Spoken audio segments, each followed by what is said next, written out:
Hoy vamos a hacer un pequeño respiro porque la verdad que es siempre un gusto conversar con escritores, con intelectuales. La semana pasada yo lo decía cuando hablamos con Rafael Bielsa, que tomarnos la posibilidad de charlar con gente que decide pensar y contar lo que piensa es siempre un placer, y mucho más cuando se trata prácticamente del Mick Jagger de la literatura argentina, porque vende libros así. Falta que la gente cuando entra, nuestro invitado ponga encendedores y lo salude, pero realmente es un éxito editorial y se lo merece porque es buena gente, es un gran escritor y aparte es un gran analista, es el licenciado Gabriel Rolón. ¿Cómo te va? Hola Luis, ¿cómo andás? Bien, no traje un encendedor. Sos como Mick Jagger cuando vas a los lugares, en los espectáculos y eso. Es raro, a veces. Es más, vos sabés que una vez una revista cultural le pareció un poco como exagerado. La cosa es que vos te sientas incómodo en el sillón, ¿eh? O sea, hemos diseñado esto para que estés incómodo.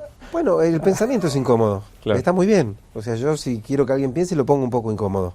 Si no, viste, en la comodidad uno entra en cierta chatura también neuronal. Pero te decía que una vez en alguna revista de cultura les pareció incluso casi obsceno y decían que yo parecía un rockstar en una feria del libro porque había 1500 personas esperando y porque habían tenido que poner como algunos guardaespaldas, decían ellos, ¿viste? Cuando en realidad lo que se trataba era de que la gente entrara con comodidad y genera algo muy... me genera algo muy extraño a mí, porque yo no me preparé para eso en este aspecto de mi vida. O sea, yo hubiera querido algo parecido con la música. Pues es que a mí me hubiera gustado ser director de orquesta. Lo sé. ¿Sí? Y obviamente me hubiera encantado. Pero cuando mi camino empezó a discurrir por el lado del psicoanálisis, cuando estar en los medios fue la ilusión de compartir un fin de semana con Dolina. O sea, a mí me llamó, estando en Mar del Plata, Dolina, porque Guillermo Stronati se tenía que venir unos días, una semana a Buenos Aires, y se les ocurrió que yo podía ir, como cantaba, tocaba la guitarra, podía ir a participar y acompañarlo en el programa. Entonces me dijo, ¿te querés venir una semana? Y yo dije, bueno, voy a poder contar que trabajé una semana con Dolina. No voy a poder creer. Dije, claro que voy. Y me quedé 15 años. Pero también por ahí la cosa entró de un modo diferente, y era ser un poco el compañero de Alejandro, y yo veía las miles de personas, pero siempre, digamos, sabiendo que lo generaba él y disfrutando de esa cosa que te da la amistad generosa que Alejandro tiene para con quienes trabajan a su lado. Pero me pasó algo muy fuerte en esta última feria del libro, que fue ver la sala desbordada, la firma desbordada, y vos sabés que no... Yo digo que tengo una sensación parecida a la del enamorado. Viste que alguna vez lo conversamos esto, que yo digo que el enamoramiento te deja en una sensación de incredulidad permanente, ¿no? Cuando está, porque no podés creer que esa persona esté a tu lado, y cuando no está, pues no podés creer que se haya ido. Pero digo, esa misma sensación se me aparece a veces cuando voy a un lugar y veo 1000 personas esperando y haciendo cola durante 4 o 5 horas para firmar un libro. O sea, es fuerte eso. Pues es que yo pensaba, leyendo el último libro del que ahora vamos a hablar enseguida y que estamos viendo la portada, que es Historias Inconscientes, yo decía, donde vos trabajás muy especialmente sobre tu tarea, que es el psicoanálisis, ahí está la portada. Yo decía, este fenómeno que es de a dos muy íntimo entre vos, analista, y tu paciente, se choca a la vez cuando vas a presentar un libro que es multitudinario. ¿Y cómo resolves? Porque el narcisismo está ahí. ¿Cómo resolves esto de nacer de una actividad tan íntima, tan preciosa a la multitud? A mí me pasa que trato de hacer un ejercicio, que es el de lograr que cada una de esas personas sienta que le estoy hablando a ella. Yo soy psicoanalista.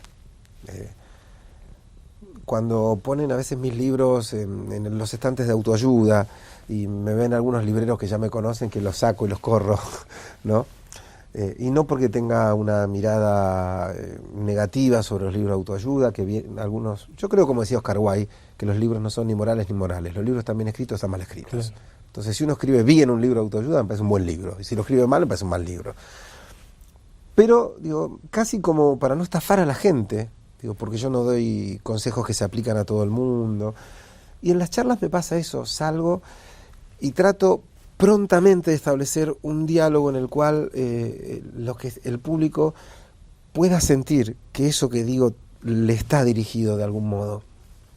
Si yo no puedo establecer eso y siento que tengo, bueno, un montón de gente, como no sé, cuando voy al teatro a dar una charla o eso, realmente me cuesta más y también tengo que hacer un salto cualitativo, entender que no es, y que sobre todo que la gente entienda que no es el mismo el léxico y la intervención del consultorio a la que uno puede hacer en una charla multitudinaria, ¿sí?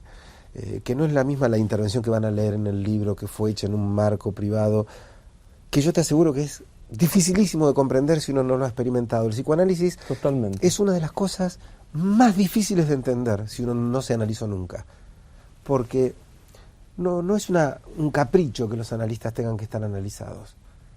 Vos podés trabajar con otro tipo de terapias, a las cuales respeto mucho y en las que hay muy buenos profesionales. Digo, ser cognitivo, ser sistémico, ser gestáltico, y no haber pasado por una terapia personal, porque el conocimiento intelectual de cómo funciona esa teoría te habilita de algún modo a ciertas intervenciones.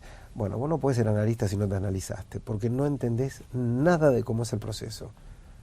Cuando irrumpe algo del orden del inconsciente, cuando alguien experimenta en carne propia, en carne viva, diría yo, lo que se siente en esa relación tan particular que llamamos transferencia, eso que se le puede decir a un analista y a nadie más, eso que hace que vos puedas estar bromeando 2 segundos antes y cuando entres te desmorones, o al revés, quiero decir, que estés desesperado y cuando te sentás decís y algo ya te calma. Es decir, quien no pudo vivenciar eso no puede entenderlo. Entonces yo creo que tratar de bosquejar al menos algo de esto para el público masivo fue una de mis intenciones, sabiendo que no lo iba a lograr si uno no se había analizado Totalmente. nunca. En el libro vos, como una amiga que vos conocés, que es Sonia, que es una periodista que yo quiero mucho, una vez nos fuimos a una librería y apareció tu libro en el anaquel, qué moderno, la batea tampoco, en el coso de... En el arcón. De autoayuda, y ella estaba enojada. Si a vos te parece, y la verdad yo también me enojé, y leyendo tu libro, me pareció que no estaba del todo mal, toda vez que vos decís que el análisis es un proceso conjunto entre el analista y el paciente, que también, si vos no lo experimentás, no entendés de qué se trata, y te lo dice alguien que lo experimentó de viejo, en el que hay una suerte de autoayuda, tanto para el analista como para quien está siendo analizado. Es un proceso de autoayuda, aunque eso hoy parezca más Platón, menos Prozac, que esos libros espantosos que aparecen. Pero hay un proceso de autoayuda mutuo. Claro, lo que pasa es que ya ahí estás entrando en una casi contradictum in adjectum, ¿no? Porque es una autoayuda mutuo, digamos, si es autoayuda, suponemos que es de uno para con uno solo.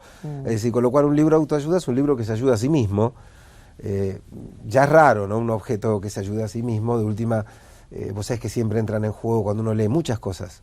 Digamos, el libro, el autor, que no es el libro, ¿sí? Que es más que el libro o es distinto que el libro. En definitiva, cuando un libro te sirve para ayudarte, también te han ayudado esas palabras, te ha ayudado el pensamiento de ese autor y te ha ayudado todo el bagaje que ese autor tiene, que a veces es una suma de citas de muchos otros que han pensado antes que él. Es decir, que esto de la autoayuda, para el psicoanálisis es muy conflictivo pensar en términos de autoayuda. ¿Por qué? Porque estaríamos hablando de que alguien puede escuchar aquello que en realidad no puede escuchar, que uno solo podría escuchar y sacar de un lapsus, primero escucharlo, después analizarlo y entender de dónde viene, y romperíamos el supuesto de que hay un mecanismo que no deja que por sí mismo penetren sus contenidos inconscientes, sino es con cierta ayuda que es la que da el análisis. ¿Sí? Perfecto. Es decir, hay un algo que cuando alguien viene a análisis, justamente es porque solo hay territorios a los que no puede llegar. Y eso, allí es donde se corta la posibilidad de la autoayuda. O sea, pues nadie puede ir más allá de lo que puede recibir su consciente. Y por algo ha sido reprimido. Cuando algo no lo podés ver, no es por cualquier cosa, no es un capricho, es porque la psiquis se ha defendido de un suceso, de un acontecimiento, de unas palabras, de una vivencia, de un recuerdo que podría ser traumático. Y ese es el buceo del inconsciente. Exactamente. Que es un poco este libro, que digo, es el último tuyo de casos clínicos, o sea que no vas a escribir más sobre este tema. Yo no quiero escribir más sobre esto. Después, viste, ya los caprichos editoriales van a dirimir ciertas cosas, pero yo no quiero escribir más sobre casos clínicos. Creo que ya está, que ya te dije todo lo que tenía que decir y que en Historias de Iván, digamos, empecé entreabriendo la puerta para que la gente más o menos viera cómo era un análisis. Pensaba que era un momento difícil para el psicoanálisis. O sea, había salido el libro negro del psicoanálisis. Me acuerdo que revistas semanales, no recuerdo si eran Noticias o alguna de estas revistas que había titulado su tapa Hoyo vence a Freud. O sea, mezclando, no sé, el dulce leche con la química orgánica, ¿no? Digamos. Y tuve ganas de decir lo mío con respecto a eso y mostrar que los analistas estábamos acá, trabajando en la realidad argentina, con las preocupaciones que tenemos, los problemas económicos, con todos los avatares de nuestra cultura. Y después de eso, que era apenas un pantallazo para ver cómo caía en la gente esto, al ser tan aceptado me animé con Palabras Cruzadas y allí fui a casos totales desde el comienzo hasta el final del análisis, contando con otra técnica, la de la nouvelle, ya no la del cuento. Y ahora creo que con esto de articular también un poco de la teoría para que vean ya no solo la puerta entreabierta en lo que vive el paciente, sino en cómo piensa el analista, en cuáles son sus argumentos teóricos, aquello que nos sostiene en cada una de nuestras intervenciones, que no son caprichosas. Me parece que ya cumplí con lo que yo quería hacer con los casos clínicos. Vos decías lo de Hoyo y de Noticias, pero digo, yendo a algo que a mí la verdad casi digo me dolió, leyendo por ejemplo a Mario Bunge, que es un detractor, ¿cómo digo, para aquel que por allí no lo haya escuchado, Bunge dice que no hay ninguna rigurosidad científica en el trabajo del psicoanálisis, que no está demostrado y que es casi como una, no debilidad, no es exactamente esta la palabra, pero que es como una tara que tenemos los argentinos con el psicoanálisis. Digo, cuando un prócer de la filosofía como Bunge dice esto, ¿cómo reaccionás? Mira, a mí me parece que las personas tenemos derecho a ser juzgados por nuestros mejores versos, y estos no son los mejores versos de Bunge. O sea, yo admiro muchas cosas de él, me parece un pensador muy interesante. Como todo el mundo, cuando ciertos temas que son personales se mezclan, uno se obnubila y sabemos que el amigo Bunge tiene un tema personal. Los desamores golpean fuerte, ¿no? ¿No? ¿Viste? Sí. Y que ahí es donde justamente la razón, hasta el hombre más racional, y más inteligente, pierde parte de su inteligencia cuando se le mezclan las emociones. Entonces yo creo que hay que escucharlo allí donde puede pensar sin emoción. En este lugar hay que entenderlo, y diría también que si lo pensamos desde el punto de vista de la filosofía positivista, claramente podemos decir que el psicoanálisis no es una ciencia. Cosa que a mí no me asusta en lo más mínimo. A mí me gusta pensar al psicoanálisis como un arte, no como una ciencia. O sea, el arte de encontrar un sentido y de construir un sentido allí donde no lo había. Un sentido que puede llevar a una persona a modificar su vida, a modificar sus elecciones de vida. El arte de transformar la angustia en palabras, el arte de interpretar lo que parece oscuro y sin sentido. Yo veo que paciente y analista todo el tiempo entran en este juego donde la arcilla son recuerdos, emociones, sentimientos, pensamientos, sueños, deseos, anhelos, miedos. Esa es nuestra arcilla y tratamos de construir algo creativo con esto, que sea diferente a lo que había. Entonces, en ese sentido, a mí no me interesa mucho formar parte de la ciencia, me gusta el arte del psicoanálisis. Los viejos y buenos médicos no les gusta ser definidos como científicos, son el arte aplicado, esta posibilidad de el médico, digamos, el clínico, el gastroenterólogo, que no ve solo el estómago, sino que ve al paciente, también dice esto. En tren de esto que vos planteás del analista y de este camino, vos te definís en el libro como un analista que efectivamente no es un observador distante de las angustias y demás de su paciente. Contame un poco eso. Sí, hay toda una mitología alrededor de eso, ¿no? Digo, del analista casi no humano, digamos, se ha confundido la metáfora de ocupar el lugar del muerto, como dice Lacan, haciendo una alusión al juego de bridge, ¿no? O sea, una cosa es hacer un semblante del muerto y otra cosa es estar muerto, ¿no? Una cosa es no poner en juego las emociones y otras no tenerlas. Justamente el saber hacer de un analista tiene que ver con no traicionar lo que tiene que hacer por sus emociones, lo cual no quiere decir que no nos pasen cosas. Y es más, yo creo que es un error tratar de que el paciente sienta que no nos pasa nada. O sea, no podemos permitir que nuestra emoción guíe nuestra intervención, porque muchas veces te pasa que, no sé, le tenés cariño a un paciente que está mal y lo que tenés ganas de darle un abrazo y decirle que lo tiro, ya va a pasar, ¿sí? Desde lo emocional, pero no es la intervención correcta. Por el contrario, muchas veces ese mismo paciente al que le tenés cariño, le tenés que decir algo y decir, uy, ¿cómo le va a doler lo que le voy a decir? Pero no puedo no decírselo solo porque lo quiero, porque dejaría de estar actuando como debo. Pero no está mal que ese paciente se dé cuenta de que la intervención es a pesar de cierta cuestión. Y vos le advertís al paciente, esto te va a doler, o esto... Mira, por lo general, depende mucho del nivel del paciente, y del momento, y de la sesión, de cada sesión. A veces no avisas justamente para que lo tome por sorpresa y le duela un poco más. Cuando querés que la intervención se la lleve, porque por ahí vos decís, mira, te voy a decir algo que no te va a gustar, elegís decir eso como para que ya levante una cierta defensa, ya se moviliza lo que nosotros llamamos angustia señal, la psiquis pone en movimiento y se prepara para escuchar algo que no le va a gustar, y entonces el impacto es menor. Cuando vos decidís que lo que querés es que se lleve esta idea, pero no el impacto de la idea, a veces avisás. Cuando lo que vos querés es producir algo emocional, porque la emoción lo va a sacudir y lo va a mover del lugar, no decís nada, simplemente le producís esa emoción, y por lo general cuando eso se produce, allí es donde vos decís, bueno, seguimos la próxima, más allá del tiempo de sesión que vaya transcurriendo, ¿no?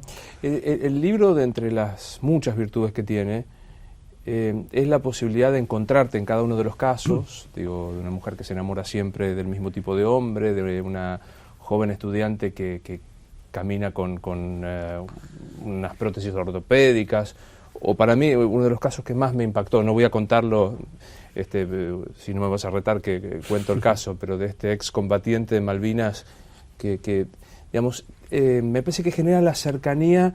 Los que no hemos hecho análisis hasta un cierto tiempo creemos que uno va al análisis en una situación de extrema tragedia, digamos, de vida o muerte, una enfermedad terminal. De locura. De locura. Digo, en estos casos hay como acercamientos de lo que es el análisis, que es un síntoma que te lleva a charlar con alguien, ¿no? Y además, con respecto a eso, una sensación que me parece que es importante, que es la de saber que es muy difícil conocer a alguien.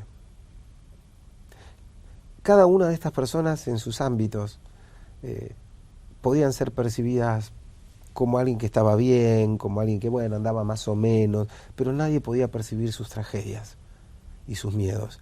Y los seres humanos estamos convocados a ese lugar. Estamos convocados, casi te diría la mayor parte del tiempo, a que no se note nuestra tragedia. Porque tenemos que trabajar, porque tenemos que estudiar, porque tenemos que ser hijos, hermanos, padre, pareja. Y en muy pocos de esos ámbitos, o en muy pocos momentos dentro de esos ámbitos, podemos mostrar ciertas cosas que a nosotros nos parecen trágicas, que nos avergüenzan, que nos dan miedo. Porque no es sencillo, No, claro. no es sencillo mostrar lo más débil de uno, mostrar lo más vergonzoso de uno. Digo, y a veces esta vergüenza es personal, porque no se trata de algo realmente vergonzoso para un otro, pero en nuestros temores inconscientes desarrollamos que si decimos tal verdad, y en ese caso que vos marcás claramente se ve eso, si yo hablo, a mí no me van a querer más. A mí no me van a creer más si yo digo esto, que es mi vida, que es mi historia. Y entonces los pacientes deambulan por el mundo con imágenes que se construyen de sí mismos para poder interactuar. Y el análisis brinda un espacio donde eso puede ser develado y donde alguien dice, bueno, relájese, acá no hace falta, ¿sí? Acá no hace falta. Y en ese sentido, me parece a mí que esto de marcar ciertos casos donde afuera se ve una sonrisa, donde a veces afuera se ve un éxito, donde a veces afuera se ve una mala actitud, la actitud de un tipo jodido. Digo, hay uno de los casos que vos lo empezás a leer y te da mucha antipatía y parece un tipo... Y cuando desarmás de dónde viene esto, me viene a la mente algo que decía el sacerdote de Los Miserables, ¿no? Para mí uno de los personajes más bellos de la literatura universal, aunque aparezca poco tiempo, y que él decía algo así como que antes de juzgar había que evaluar muy bien de dónde procedía la causa de ese mal que uno producía, ¿no? Y si algo tengo claro como analista es eso. Por eso los analistas no juzgamos. O sea, alguien puede ver desde afuera una actitud y decir, mirá qué turro este tipo lo que hace. Yo antes de juzgar trato de ver bien cuál es la causa. En mis casos, causas inconscientes, causas históricas. En lo cultural también me animo a decir que se aplica, que hay causas que son sociales, y antes de catalogar a alguien de ser de determinada manera o de haber hecho determinado acto, también hay que preguntarse de dónde viene esa actitud mala que un sujeto es capaz de tener. Vos sabés que citás a un sacerdote y yo pensaba preguntarte esto porque, y voy a citar a otro sacerdote, yo en ese sentido me gusta mucho la imagen que Sartre da respecto, él dice que no existen, el pedido de consejos no existe, que en realidad es buscar la justificación de la decisión que vos ya tomaste. Sí. Y él cuenta el caso, dice, un chico muy joven, hijo único, de madre viuda, que tiene que decidir entre enrolarse en la resistencia contra los alemanes o quedarse con su madre para protegerla. Bueno, si le va a pedir un consejo al cura es casi obvio, si en cambio le va a pedir al jefe de la guerrilla es obvio. Por eso, dicho esto, que tampoco creo en los consejos, cuando te dicen, pero ¿por qué te parece que es bueno analizarse? Porque sé que te comprenden todas las generes de la ley y no existen los consejos, pero ¿por qué es bueno analizarse? Te respondo con una frase de Sartre, porque somos lo que hacemos con lo que hicieron de nosotros. Y en algún punto nos tenemos que hacer cargo de lo que vamos a hacer con lo que hicieron de nosotros, con lo que hicieron en nuestra historia, nuestros padres. Y yo creo que hay momentos en los que el análisis se hace necesario, que no son todos. No, yo no tengo la idea de que todo el mundo debería analizarse. Casi te diría que hay dos momentos que convocan al análisis. Una angustia que no se puede manejar sola o, mejor dicho, una pregunta que no cesa y que todo el tiempo te cuestiona. ¿Por qué esto? ¿Sí? Y que te involucra. Digo, porque el paciente del análisis no es cualquier paciente. Vos hablabas de las malas elecciones y hay allí un caso en el libro también de una mujer que muy risueñamente dice, yo no sé por qué siempre me engancho con tipos siempre, casados, claro, ¿no? Es decir, una cosa es, digo, el paciente que viene y dice, yo tengo mala suerte, siempre me tocan tipos casados, no es un paciente del análisis. El tengo mala suerte, mirá qué destino el mío. El paciente del análisis, yo no sé por qué yo. O sea, a ver, ¿qué me atrae a mí de esto? Que siempre termino enganchado en relaciones como esta. Yo, aparece ese compromiso de uno con el síntoma. Es decir, me pasa esto que me hace sufrir y yo sé que tengo que ver con esto. ¿Sí? Entonces, cuando te das cuenta de eso y la pregunta no cesa de insistir, ¿por qué hago esto? ¿Por qué siempre esto? ¿Por qué no puedo salir de tal situación? Esa pregunta es la que te lleva a análisis. Por eso digo, en esas situaciones, cuando alguien no encuentra una respuesta y la pregunta lo sigue movilizando y lo sigue cuestionando, o cuando alguien con su angustia no puede vérselas a solas porque ya no la aguanta, en esos momentos diría que no hay un mejor territorio que el análisis.